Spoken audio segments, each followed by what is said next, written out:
Assalamualaikum warahmatullahi wabarakatuh. Selamat pagi dan salam sejahtera tentunya. Halo sahabat RSMA, bertemu lagi dengan saya Weni Aldiarini, tentunya di RSMA Podcast. Pada pagi hari yang cerah dan tentunya sangat membahagiakan ini, kita kembali dalam episode yang akan membahas materi yang sangat penting dan tentunya masyarakat perlu ketahui, ataupun mungkin banyak kata atau mitos yang masih beredar di tengah masyarakat, yaitu materi kanker antara mitos dan fakta.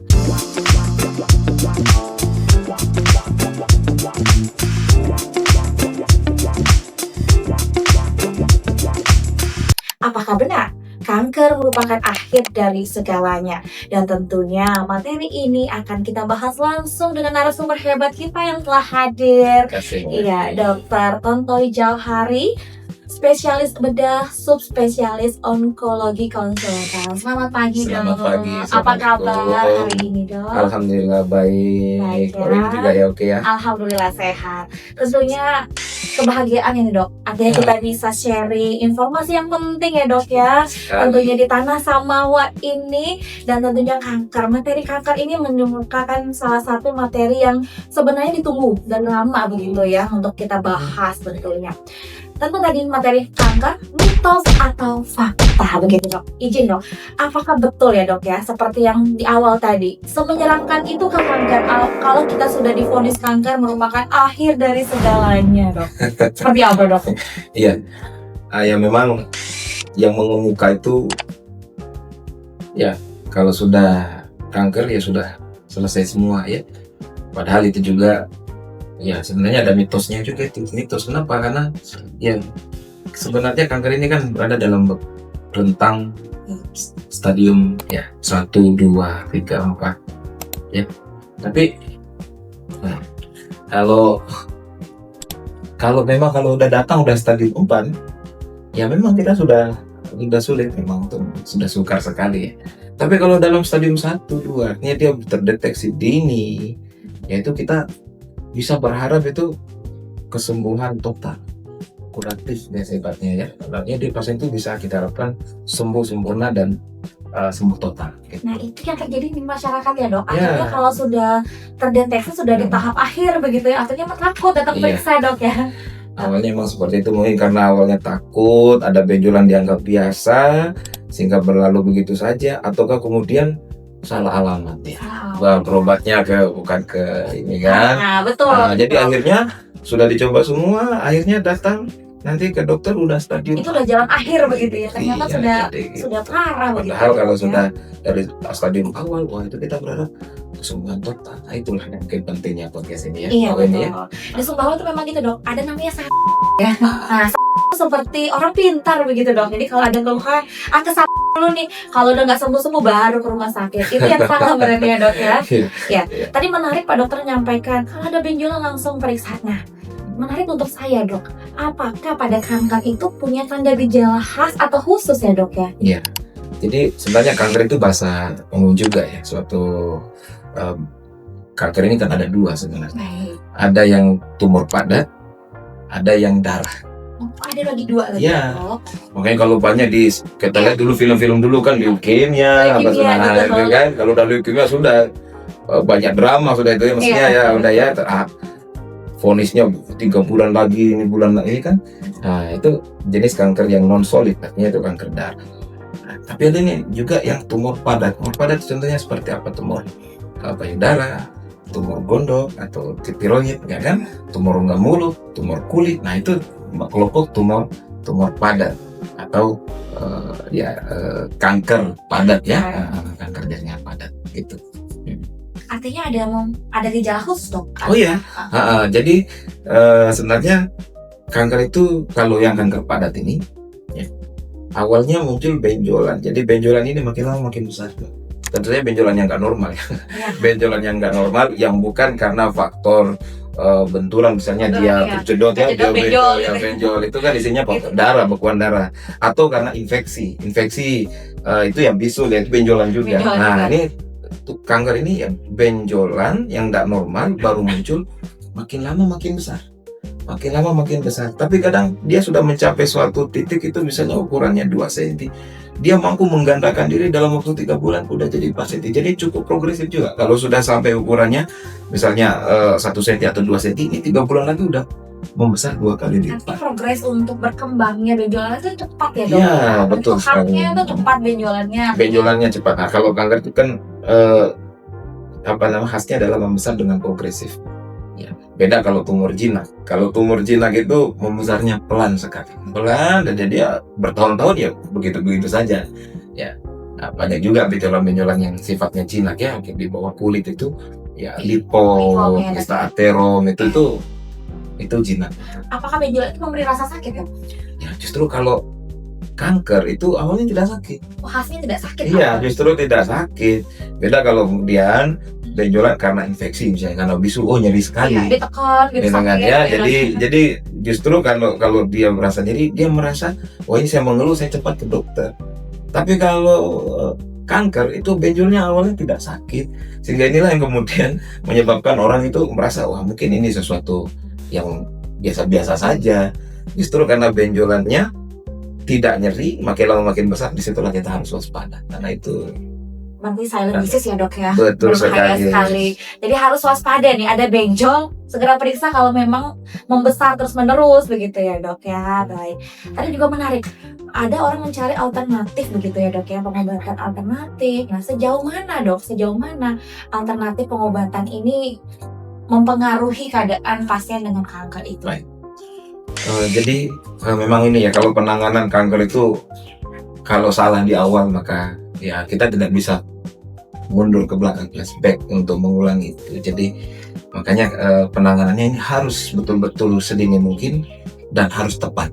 Itu yang kita butuhkan dukungan dari pemerintah untuk memberikan edukasi secara luas kepada masyarakat ya.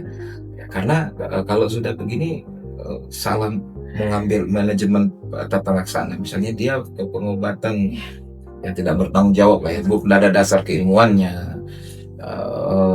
Ya, jadi pertama dia akan salah menegakkan diagnosa ya, salah mendiagnosa. Ya paling nanti dibilang ini kirimannya orang atau apa gitu kan. Iya, kan akhirnya kesandro gitu Iya, ya, minta jadi minum gitu ya. yang kedua akhirnya yang terpenting adalah ini akan menghabiskan sumber daya pasien itu ya kan ke sana juga tidak gratis lah. Butuh biaya, butuh waktu, butuh biaya, dan yang terpenting adalah ini terjadi penundaan dari penata laksanaan yang seharusnya ditata laksana. Padahal bisa jadi pasien itu datang dalam stadium awal sebenarnya, dalam stadium awal dia tapi berobat ke tempat yang seperti tadi itu alternatif yang tidak bertanggung jawab. Setelah itu memakan waktu 3 bulan, 6 bulan, 1 tahun, ini cukup membuat keterlambatan ya. Setelah itu naik jadi stadium 3, stadium 4, barulah datang ke kita stadium 4. Terlambat Akhirnya ada lagunya kan, terlambat sudah. Terlambat sudah kau datang padaku. Waduh suaranya satu lagi dok. Iya menarik sekali dok. Pas kali ini Pak Dokter membahas ada stadium tadi, terlambat stadium 2, 3. Nah mungkin untuk sahabat RSFA di rumah dok bertanya-tanya, bahkan sering kita mendengar ya, ini stadium 3, stadium 4 itu gimana ya maksudnya gitu? Sebenarnya untuk tumor-tumor ini yang tumor padat itu secara internasional sudah dibuat kesepakatan ya untuk stadium ini. Jadi ini kalau kita berbicara di Sumbawa, di Mataram, di Jakarta itu sama saja. Sama ya? Bahkan secara internasional ya. Dari NCCN itu sudah membuat itu pembagian pengelompokan pasien. Jadi kalau yang stadium 1, 2 itu terbatas pada organ itu. Misalnya dia tumornya ada di payudara ya. Benjolannya terbatas hanya pada payudara, ukurannya mungkin 2 cm, 3 cm ya. Itu baru stadium 1 dan 2. Nah, kalau sudah masuk stadium 3, nah itu sudah mulai ada perubahan pada kulitnya misalnya, atau dia terjadi perlengketan di dinding dada. Nah, itu sudah masuk stadium 3. Nah, kalau stadium 4 itu ya sudah bukan hanya di tempat itu lokal, tapi dia sudah menyebarkan anak sebarnya di tempat-tempat yang jauh. Contohnya di otak, di paru, di tulang, di hati. Nah inilah yang menyebabkan wah sukar sekali dari penanganan kita kalau sudah stadium 4. Kenapa? Karena penanganan operasi misalnya pada payudaranya misalnya yang maaf itu sudah bukan menjadi terapi utama lagi. Kenapa? Karena sudah menyebar ke seluruh tubuh. Jadi ini kita perlu pendekatan yang lain, terapi yang lain misalnya terapi sistemik atau misalnya kemoterapi, hormonal terapi atau terapi. Baik. Ya, jelas sekali ya dok ya bahwa dengan kanker ini penyebarannya juga sangat cepat. Tadi ya dok ya ada gejalanya. Mungkin yang menjadi kekhawatiran masyarakat adalah dok tadi bahwa benjol tentunya tidak mesti langsung kanker gitu ya dok ya. Betul. Tentunya melewati serangkaian pemeriksaan ya, harus penegakan diagnosa Betul. begitu ya dok ya. Dan itulah yang membutuh waktu, harus segera ditindaklanjuti. Betul. Kemudian tadi juga Pak Dokter menyampaikan tidak perlu lagi pembedahan dan lain-lain. Nah artinya dok, ini kita bertanya untuk misalnya, oh sudah terdeteksi ini ya, sudah terdeteksi adanya tumor ataupun kanker. Nah kemudian apa sih dok tindak lanjutnya begitu? Oh iya. Jadi setelah kita berhasil menegakkan diagnosa, ya memang masyarakat ya kadang belum apa-apa sudah karena paparan Betul. informasi kan luas sekali. Iya, Jadi ketika sudah ada misalnya ada benjolan misalnya ya kan, ini sebenarnya apa? Jadi yang memilih informasinya itu ya berselancar di media sosial Betul, itu betul. semua. Jadi itu kan begitu banyak hoax, begitu banyak mitos semuanya. Jadi menyampur jadi satu, jadi bercampur dengan rasa ketakutan. Akhirnya ya itu tadi ya malah menghindar dari medis kan. Karena melakukan self diagnosa, diagnosa sendiri. Iya. Jangan saya ini gitu. Iya, harusnya kan datang ke dokter nih. Iya. Kan dokter juga nggak mungkin langsung, wah kalau gitu langsung kita kerjakan sekarang juga. Pasti kita pastikan dulu. Ya kita pastikan dulu, kita periksa dulu, kita cerita dulu. Kan kita konsultasi ya. Iya. Ya, sampai kemudian ada kepercayaan dari pasien, dari keluarga kepada dokter yang menangani. Ya, kita membangun hubungan emosional antara dokter dan pasien, kontak, ya. Percaya, trust, ya percaya sama dokternya, keluarganya, pasien. Akhirnya apa ya? Kita bisa lakukan langkah-langkahnya seperti apa? Kita lakukan pemeriksaan penunjang, misalnya kita USG misalnya, atau CT scan. Kemudian kita ambil sampel jaringannya. Ketika diambil sampel jaringannya, dilihat di laboratorium, di mikroskop. Setelah itu kita sampaikan sama pasien, sama keluarga. Nanti kita paparkan, ini bu rencananya, tindak lanjutnya, paket kita. Kalau dia masih terlokalisir, ya di situ kita bisa langsung operasi. Ya, masa stadium 1 dan 2 bisa langsung kita operasi. Setelah itu kita lanjutkan dengan modalitas terapi yang lain. Ya, misalnya kemoterapi Kemoterapi yang terkenal ya dok ya.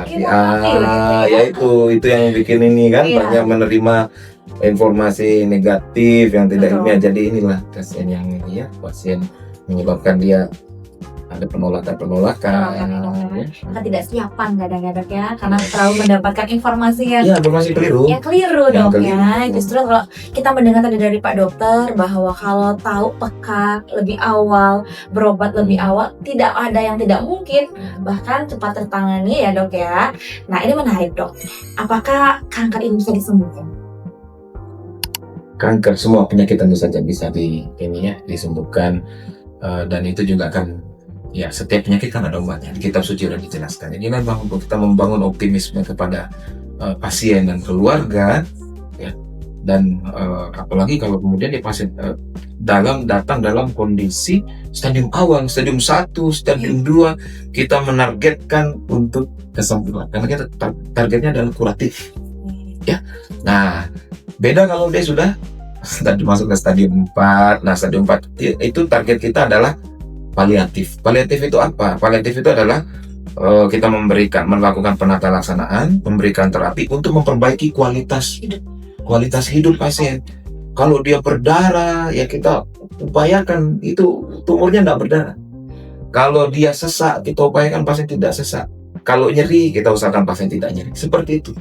Dan kita melakukan pendampingan, dukungan emosional, dukungan nutrisi, dukungan rehab medik, semuanya kita berikan karena ini multi modalitas. Ini adalah kerja sama tim dari berbagai disiplin bidang ilmu ya dari berbagai bidang spesialis. Baik, iya luar biasa penjelasannya sahabat RSMA tentunya ya. Ini menjadi hal baru dan ternyata tidak terlalu menakutkan seperti yang kita bayangkan begitu ya dok. Nah kita masuk nih dok, yang paling penting nih mitos atau fakta ya dok ya. Yang pertama dok, bahwa kanker ini merupakan penyakit keturunan. Jadi ada faktanya juga ya pada turunan ya.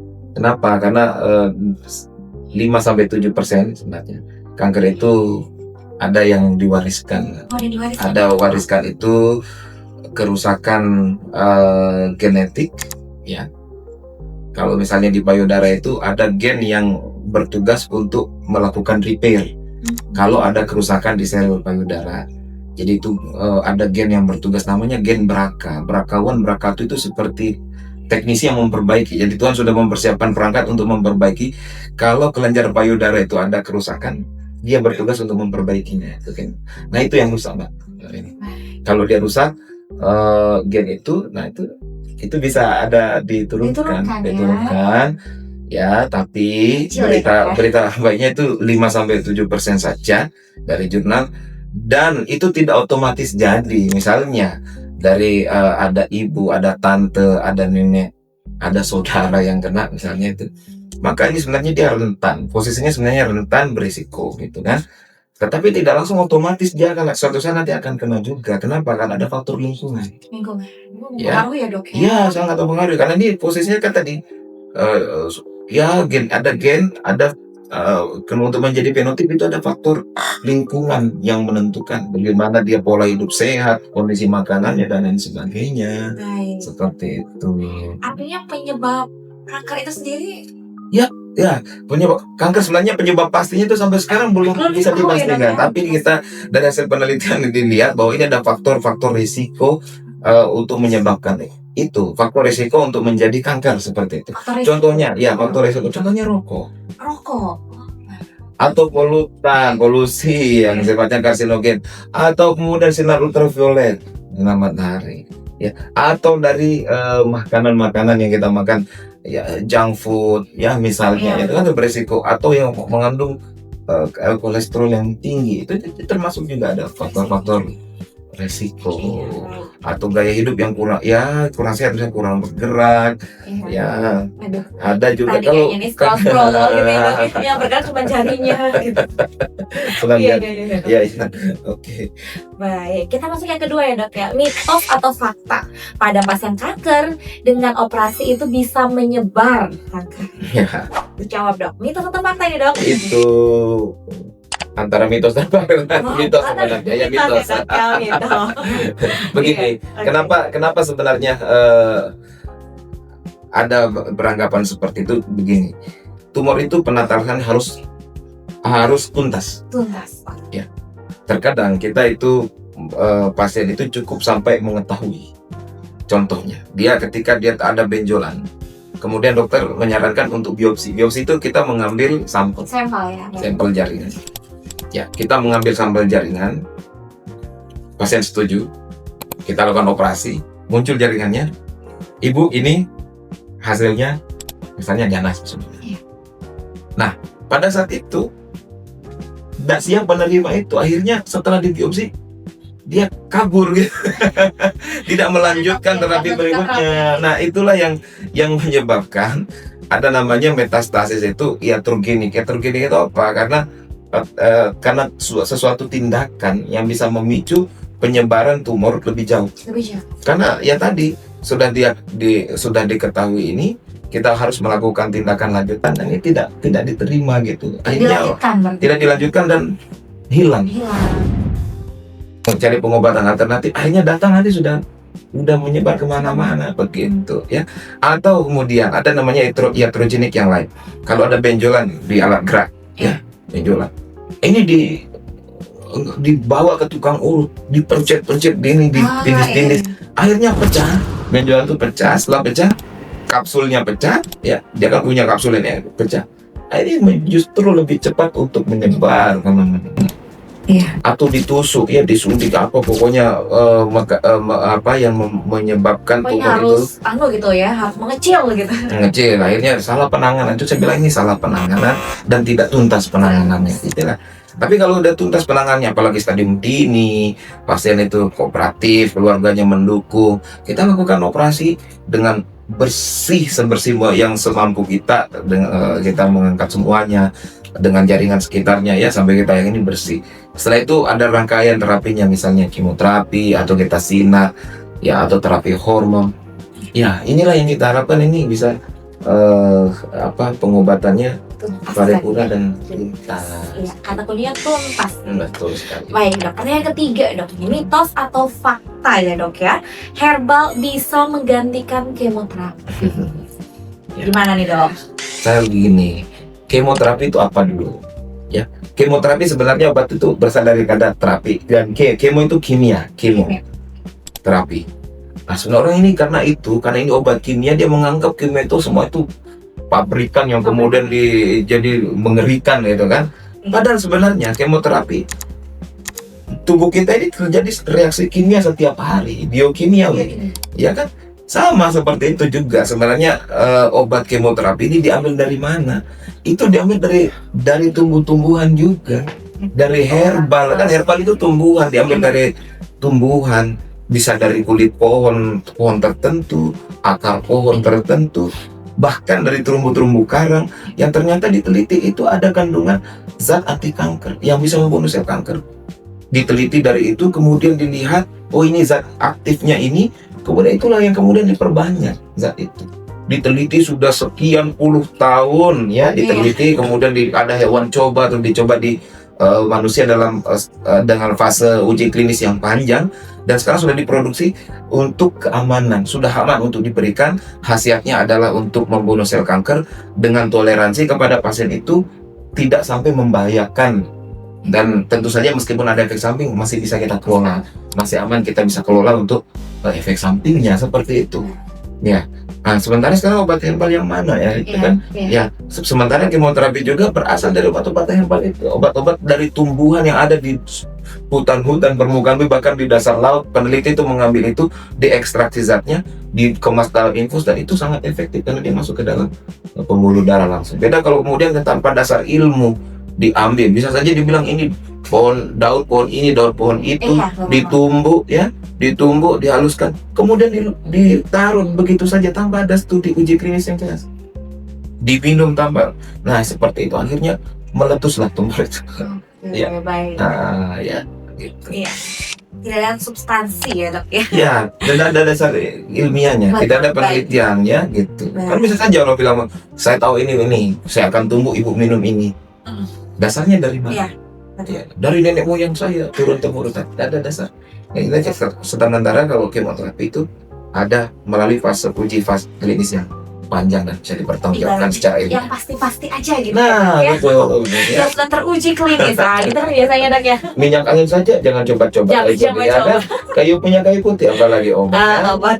Betul dok. Selanjutnya dok, mitos atau fakta, gula adalah makanan kanker. Ya, sebenarnya gula itu makanan kita juga. Ya kan, untuk sel-sel normal butuh gula untuk ya kan, glukosanya kan itu secara umum ya, antara gula yang ada di rumah ya dengan sebenarnya maksudnya ini glukosa itu memang kita butuhkan sebagai sumber energi bagi tubuh kita ya. Nah, tapi kanker ini begini, sel kanker itu adalah sel tubuh kita sendiri sebenarnya yang mengalami perubahan atau transformasi. Dia mutasi, yang namanya mutan itu udah lepas kontrol ya. Nah, jahatnya sel kanker ini ketika sel tubuh kita kalau dia ada berubah menjadi kanker, dia bisa menghisap sumber daya yang dari inangnya itu sangat banyak, sangat rakus dia.